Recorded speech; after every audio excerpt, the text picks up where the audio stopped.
ఓం గం గణపతే నమః. ఓం గం గణపతే నమః. ఓం రాం రామచంద్రాయ నమః. ఓం హ్రీం హరిమర్కటమర్కటాయ స్వాహ. ఓం నమః శివాయ. ఓం నమః శివాయ. ఓం నమః శివాయ. అనురాధ నక్షత్రము 1 శ్రీకృష్ణుని పెంచిన నందుని జన్మ నక్షత్రం అనురాధ నక్షత్రం. 2 అమిత మేధావులు, సంగీత సాహిత్య వృత్తి వ్యాపారాలలో అభివృద్ధి గలవారు. 3 కష్టాలు అధిగమించడంలో నేర్పరులు. 4 వీరి జీవిత పర్యంతం దత్తాత్రేయుల వారి పూజలు చేయాలి. బీఎస్కే ప్రసార సిద్ధాంతి 9440255669. వాయిస్ ఆఫ్ 1952 బీఎస్కే ప్రసాద సిద్ధాంతి ఛానల్. ఓం గం గణపతే నమః.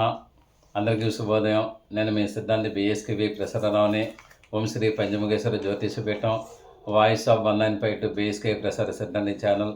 మనము వాయిస్ ఆఫ్ 1952 బీఎస్కే ప్రసార సిద్ధాంతి ఛానల్ ద్వారా ఈరోజుని అనురాధ నక్షత్రం, దాని యొక్క స్వభావం, స్వరూపం, తర్వాత అందులో జన్మించిన వారి యొక్క లక్షణముల గురించి మనం క్లుప్తంగా తెలుసుకోవడానికి ప్రయత్నం చేద్దాము. ముఖ్యంగా అనురాధ నక్షత్రం శ్రీకృష్ణ భగవానుడిని పెంచిన నందుడు యొక్క పుట్టిన నక్షత్రం అనురాధ నక్షత్రం అనే చరిత్రలో ఉంది.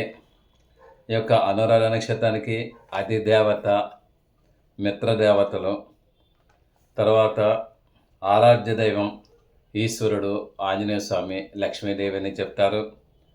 అనురాధ నక్షత్రం దశానాథుడు శని భగవానుడు. ఈయనొక్క కాల పరిమితి 12 సంవత్సరములు. 12 సంవత్సరంలో కూడా ఒకే రకంగా ఉండడు, మంచి చెడ్డలు ఉంటాయి. ఆ యొక్క శని భగవానుడు ఉచ్చస్థితిలో కానీ స్వక్షేత్రం మిత్రక్షేత్రంలో కానీ ఉన్నట్టయితే జాతకంలో అనేక రకాల శుభ ఫలితాలను ఇస్తాడు. అదే కానీ నీచ స్థానంలో ఉన్న, శత్రుస్థానంలో ఉన్నప్పుడుకైనా సరే, అస్తంగత దోషాలు ఏదైనా వచ్చినప్పుడైనా సరే కానీ విపరీతమైన పరిస్థితులకు దారితీస్తాడు. ప్రతిదానికి కూడా ఒక రెమెడీ అనేది ఉంది, ఏమీ భయపడాల్సిన అవసరం లేదు. శని యొక్క మంచి పొజిషన్లో ఉన్నట్టయితే అనేక రకాలుగా మంచి ఫలితాన్ని ఇచ్చే అవకాశాలు ఎక్కువగానే ఉన్నాయి. తర్వాత దీనికి అనురాధ నక్షత్రం వాళ్ళకి ఏ కలర్ డ్రెస్సులు వాడాలి అన్నట్టయితే బ్లూ కలర్ మంచిది, చాలా మంచి ఫలితాలను ఇస్తుంది. ఈ యొక్క వారములు శనివారం, బుధవారం, గురువారం, శుక్రవారం కూడా మంచి వారాలు వీళ్ళకి అని చెప్పవచ్చు. అనురాధ నక్షత్రం వాళ్ళకి ఏ ఉంగరం పెట్టుకోవాలన్నట్టయితే మయూర నేల ఉంగరం కానీ, కాకి నేల ఉంగరం కానీ, మరకత నేల ఉంగరం కానీ, ఇందులో రకరకాలు ఉన్నాయి. ఏదైనప్పటికైనా సరే పెట్టుకోవచ్చు. అది ఎక్కడ పెట్టుకోవాలి? లెఫ్ట్ హ్యాండ్ మిడిల్ ఫింగర్కి పెట్టుకుంటే అన్ని విధాలు కూడా మంచి ఫలితాలు వస్తాయి, బాగుంటుంది. అయినట్టయితే ఈ యొక్క అనురాధ నక్షత్రంలోనూ జన్మించిన వారు నా, నీ, ను, నే అనే అక్షరాలతో పేరు పెట్టుకుంటే మంచి ఫలితాలు వస్తాయని నేను చెప్తున్నాను. అనురాధ నక్షత్రంలో 1వ పాదంలో పుట్టిన వాళ్ళు మాటలలో వినయ కలిగిన వారు ఉంటారు. అంటే వాళ్ళ మాటల్లోనే తెలుస్తుంది. పెద్దలకి రెస్పెక్ట్ ఇస్తారు, తర్వాత చిన్నలని పెద్దలను గౌరవిస్తారు, చిన్నలను ఆదరిస్తారు, అందరితోనూ కూడా కలివిడితనంగా ఉండే అవకాశాలు ఉన్నాయి.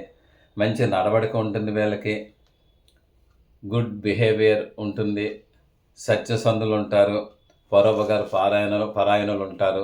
పరోపకారు అంటే చాలా హెల్పింగ్ నేచర్ వీళ్ళకి చాలా చాలా బాగుంటుందని చెప్పవచ్చు. అదే 2వ పాదంలో కానీ పుట్టినట్టయితే వీళ్ళు అమిత మేధావులు అవుతారు. అంటే అనురాధ 2వ పాదంలో పుట్టినట్టయితే అమిత మేధావులు అవుతుంటారు. నెక్స్ట్ వీళ్ళకి సంగీత సాహిత్యాల్లో నేర్పరితనం కూడా ఉంటుంది, వృత్తి వ్యాపారాలలో అభివృద్ధి కూడా ఉంటుంది వీళ్ళకి. అనురాధ నక్షత్రం 2వ పాదం. అనురాధ నక్షత్రం 3వ పాదంలో జన్మించిన వారు అయినట్టయితే అనుకూలమైన లైఫ్ పార్ట్నర్ వస్తుంది. తర్వాత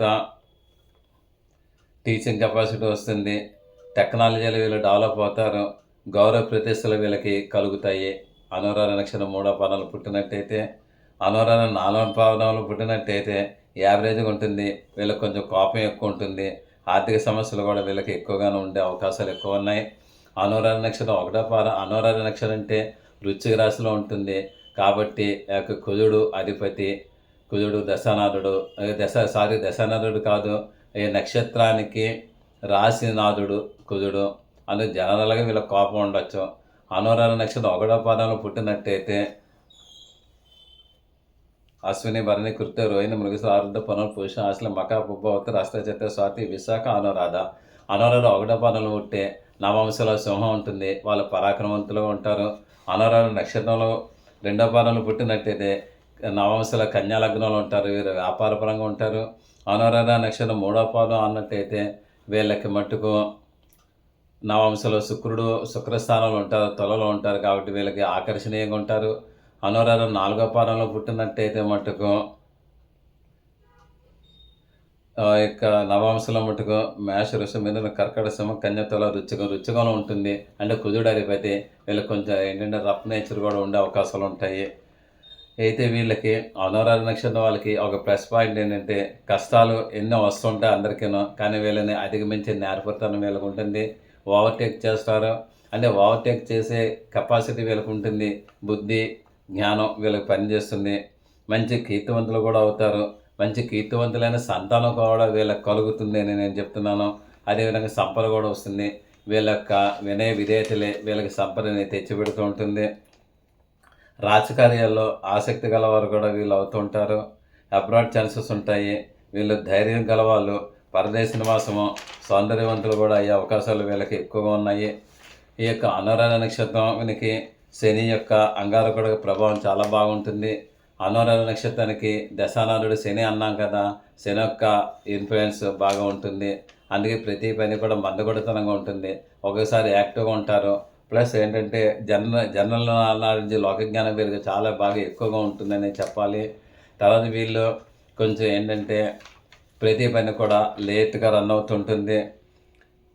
అంగారకుడి ప్రభావం వల్ల, అంగారకుడు అంటే వృశ్చిక రాశిలో ఉంటుంది కాబట్టి అక్కడ కుజుని యొక్క ప్రభావం, అంగారకుడి యొక్క ప్రభావం ఉంటుంది కాబట్టి వీళ్ళకి కొంచెం కోపం కూడా ఎక్కువ ఉంటుంది. ధైర్య సాహసాలు ఎక్కువ ఉంటాయి. మిలిటరీలో పనిచేసే అవకాశాలు ఉంటాయి. ఏది ఏమైనప్పటికైనా సరే వీళ్ళ మటుకు చాలా చాకచక్యంగా ఉండే అవకాశాలు ఉంటాయి.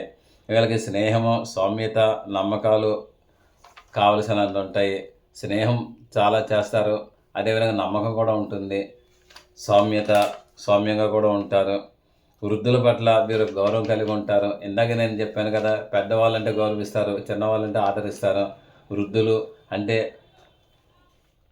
తండ్రి లాంటి వాళ్ళు, తాత లాంటి వాళ్ళు, ముత్తాత లాంటి వాళ్ళు వాళ్ళకి చాలా గౌరవం ఇస్తారు, రెస్పెక్ట్ ఇస్తారు.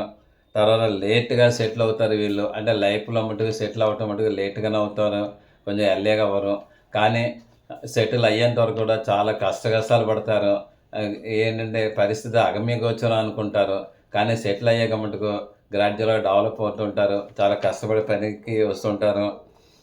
జాబ్స్, ఫర్మ్ అప్ అండ్ డౌన్లో ఉంటుంటాయి. అంటే జాబ్ చేసే వాళ్ళనప్పుడైనా సరే, ఏదైనా ఇండస్ట్రీ పెట్టినప్పుడైనా సరే అప్ అండ్ డౌన్ ఉంటాయి. అంటే ఎత్తుబలాలు అధిగమిస్తూ ఉంటారు అనమాట ఫస్ట్ స్టార్టింగ్లోనూ. తర్వాత కూడా వెల్ సెటిల్డ్ అవుతారు. తర్వాత ఎడ్యుకేషను చాలా బాగుంటుంది. ఎడ్యుకేషన్ అంటే వీళ్ళకి ఇంట్రెస్ట్ ఉంటుంది, చాలా బాగుంటుంది. నెక్స్ట్ వీళ్ళకి ఏంటంటే వీళ్ళకి జీవితంలో వచ్చే వ్యాధులు, వేడి చేసే పదార్థాలు వీళ్ళు తినకూడదు. తిన్నట్టయితే మంచి ఫైల్స్ కంప్లైంట్ రావచ్చు. కిడ్నీస్లో రాళ్ళు కూడా ఏర్పడవచ్చు. ఇంకా కొన్ని జనరల్ కంప్లైంట్స్ అయ్యే ఉంటాయి. ఏం ఇబ్బంది లేదు. అయితే వీళ్ళకి జాబ్స్ ఏమేం చేస్తారో, ఏం చదువులు చదువుతారంటే అడ్మినిస్ట్రేషన్ సైడ్లో కూడా వీళ్ళు జాబ్స్ చేయవచ్చు. అంటే పరిపాలనా వ్యవస్థలో చేయవచ్చు. నెక్స్ట్ మైన్స్ డిపార్ట్మెంట్లో చేయవచ్చు. తర్వాత మెకానికల్ ఇంజనీరింగ్ చేయవచ్చు. అకౌంట్స్ కన్సల్టెన్సీ చేయవచ్చు. ట్యాక్స్ కన్సల్టెన్సీ చేయవచ్చు. తర్వాత వీళ్ళకి క్రిమినల్ లాయర్ అవ్వచ్చు. అంటే వీళ్ళకి లాయర్ అయ్యే గుణాలు ఉన్నాయి. క్రిమినల్ లాయర్ అయితే చాలా సక్సెస్ రేట్ చాలా బాగుంటుంది వీళ్ళకని చెప్పచ్చు. తర్వాత ఆయిల్ వ్యాపారాలు పెట్టుకోవచ్చు. పెట్రోల్ వ్యాపారం పెట్టుకోవచ్చు. తర్వాత క్రూడ్ ఆయిల్ పెట్టుకోవచ్చు. ఆయిల్స్ పెట్టుకోవచ్చు, అన్నీ బాగుంటాయి. తర్వాత గ్యాస్ కంపెనీలు పెట్టుకోవచ్చు. గ్యాస్ డీలర్స్ అవ్వచ్చు. తర్వాత ఏంటంటే పెట్రోల్ కూడా పెట్టుకోవచ్చు. వీళ్ళకి అనేక రకాల వ్యాపారాలు కూడా బాగుంటాయి. వీళ్ళు కష్టపడి జాబ్ చేస్తారు కాబట్టి జాబ్లో కూడా ఉన్నతి కనిపిస్తుంది. అయితే వీళ్ళకి కొన్ని సమస్యలు ఆటోమేటిక్గా వస్తూనే ఉన్నట్టయితే దాన్ని కంట్రోల్ అవుతూ ఉండాలి. అందులో అనురాధ నక్షత్రం వాళ్ళకి కంట్రోల్ అవ్వాలి, అవ్వకపోతే లాభం లేదు. అయితే అనురాధ నక్షత్రం వాళ్ళకి జీవితకాలంలో రెమెడీస్ జనరల్గా నేను సాధారణంగా చెప్తున్నాను. ఒకటి దత్తాత్రేయుల వారి యొక్క పూజ చేయండి, మీకు అన్ని విధాలుగా కూడా బాగుంటుంది. దత్తాత్రేయుల వారి యొక్క స్తోత్రం చదవండి. దత్తాత్రేయుల వరకు జీవిత పారాయణ చేయండి. మీకు అన్ని విధాలా కూడా చాలా బాగుంటుంది అని చెప్తున్నాను. శ్రీదత్తుడు ఒక మంత్రాన్ని మీరు ఉపాసన చేయండి, బ్రహ్మాండంగా ఉంటుంది. నెక్స్ట్ శంకరాచార్యులు వారు రాసిన కనకదారాష్టమం చదవండి. మీకు అన్ని విధాలు కూడా హస్తలక్ష్మి కృపా కటాక్ష వీక్షణాలు కలుగుతాయని నేను చెప్తున్నాను. తర్వాత ఆంజనేయ స్వామి వారి గుడిలో సింధూర పూజ, సింధూర సేవ చేయించండి.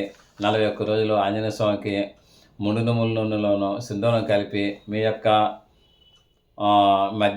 మధ్యవేరలతోటి ఆయనకి అంతా శరీరాంతా రాయండి. తమలపాకు మీద సింధూరం శ్రీరామ రామ రామ అని మీరు రాసి ఆంజనేయ స్వామికి సమర్పించండి. అలా 1000 ఆకులు సమర్పిస్తే మీకు జీవితకాలంలో మీకు ఎటువంటి సమస్యలు కూడా రావు. ఒకవేళ వచ్చిన ఆంజనేయ స్వామిని చూసుకుంటారు. నెక్స్ట్ ఆంజనేయ స్వామి మంత్రాన్ని మీ గురుదేవులను అడిగి నేర్చుకుంటే బాగుంటుంది. శుక్రవారం నాడు లక్ష్మీదేవి పూజ చేయండి. లక్ష్మీదేవి అష్టోత్తరనామాలు కానీ శాస్త్రనామాలు కానీ లేదంటే లక్ష్మీదేవి స్త్రీ సూక్తం చదవండి.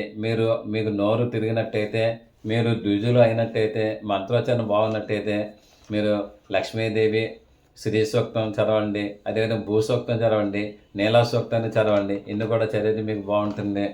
నెక్స్ట్ హనుమాన్ చాలీసా మటు మీరు రెగ్యులర్గా చదివితే మటు మీకు అన్ని విధాలు కూడా చాలా బాగుంటుంది అని చెప్తున్నాను.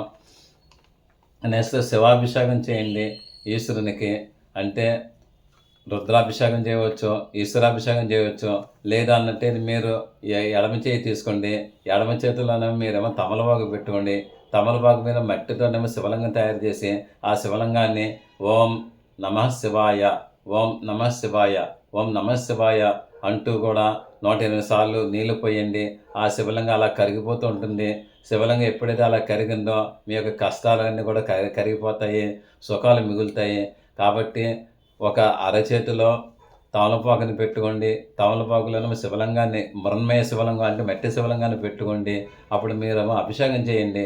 చేసినట్టయితే మీ కష్టాలు ఎందుకు గట్టకు నేను చూస్తాను, భగవంతుడు చూస్తాడు. అదేవిధంగా ఈశ్వరునికి రుద్రాక్షమాలు మీరు ధరించండి. అన్ని విధాలు కూడా మంచి ఫలితాలు వస్తాయి.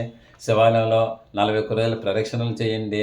శివుని యొక్క మంత్రాలు చాలా రకాలుగా ఉంటాయి. అన్ని రకాల మంత్రాలను ఉపాసన చేయండి, మీకు మంచి ఫలితాలు వస్తాయి. తర్వాత మందపల్లి వెళ్ళి శనీశ్వరునికి అభిషేకం చేయించండి. అంటే మందపల్లి అంటే ఈస్ట్ గోదావరిలో ఉంది. తూర్పుగోదావరి జిల్లాలో రావులపాలెం నుంచి అమలాపురం వెళ్ళే దారిలో మందపల్లి క్షేత్రంలో ఉంది శనీశ్వర ఆలయం. కాబట్టి మీరు దానికి అభిషేకం చేయించండి. తర్వాత మీరు కాకులకి నిత్యం కూడా ఆహారం పెట్టండి. మీరు అన్నం తింటే ఫస్ట్ ముద్ద తీసి తర్వాత ఇంకో ముద్ద తీసి దాన్ని కాకులకు పెట్టండి. కాకులు మెతుకులను చల్లండి. కాకులకేమో బియ్యం గింజలు చల్లండి. ఎన్ని చల్లితే కాకులు కానీ మీకు తింటే మీకు ఆయురారోగ్య ఐశ్వర్యాలు వస్తాయి. శని యొక్క బాధలను కూడా తొలగిపోతాయి.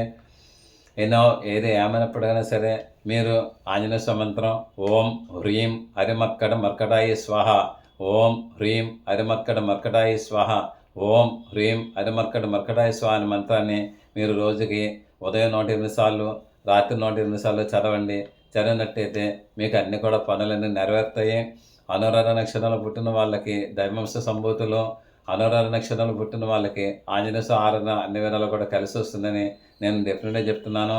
నా, నీ, ను, నే అనే అక్షరంలో పేరు పెట్టండి. పెట్టినట్టయితే బాగుంటుంది. అదేవిధంగా అనురాధ నక్షత్రంలో పుట్టిన వాళ్ళకి మయూర నెల ఉంగరం పెట్టుకుంటే చాలా మంచి ఫలితాలు వస్తాయని చెప్తున్నాను.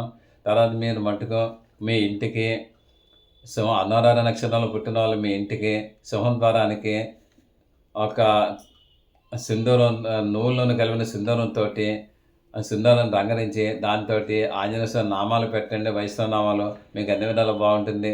శుభం భూయాత్, ఆయురారోగ్య ఐశ్వర్య అభివృద్ధి రస్తు. సదా భగవత్ సేవలో మీ సిద్ధాంతి బిఎస్కే ప్రసాదరావు. ఈ వీడియో మీకు నచ్చినట్లయితే లైక్ చేయండి, సబ్స్క్రైబ్ అవ్వండి, మీ ఆత్మీయులందరికీ షేర్ చేయండి. మీ అమూల్యమైన అభిప్రాయములను కామెంట్ రూపంలో తెలియజేయండి. దూర ప్రాంతంలో ఉన్నవారికి, ప్రత్యక్షంగా మమ్మల్ని కలవలేని వారికి ఆన్లైన్ ద్వారా సర్వీసెస్ అందివ్వగలము. గూగుల్ పే, ఫోన్పే ద్వారా మాకు మనీ అందజేయవచ్చు.